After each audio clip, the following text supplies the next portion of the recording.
Ajde da kažem, jesam ja da bi njih spasio. Ne, samo moment da ti kažem jednu stvar. Samo jednu stvar da ti kažem, a ti posle kažeš šta hoćeš. Ima jedan zadatak za koji bi se ja ovde borio protiv svih vas. Naravno, kao i ja isto. Znaš koja je nagrada? Naravno. Ne kontakt sa publikom, sa kućom, ne.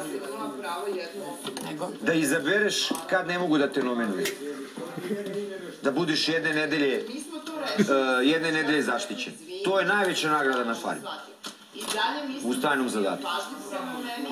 Znači, koji god zadatak da mi daju sada, ja ću da ispunim, jer ja očekujem ovo nisam ni sanjao. Ja ne znam ove slike ja nisam dao, brate, ove slike su dali moji saradnici. Ja sam dao samo spisak pesama i pesmu. Ja ne znam da će ovo da izađe uopšte, brate. Ovo je trebalo da izađe kad izađem napolje. Zato ti kažem, jel vidiš šta znači nekome nagrada? Okej, znam, izvini, nije ti prvi zadatak. Nije mi prvi zadatak, pa nije ni poslednji, ali je do sada prošlo 35 zadataka. Jesi dobila nagradu? A ja nikada nisam. Jesi dobila nagradu? Pa znači zajebala si, rekla si pametniji po... Kako si rekla? Pravda pobeđuje. Je li pobeda pravda? Da. Čestitam ti. Hvala takođe.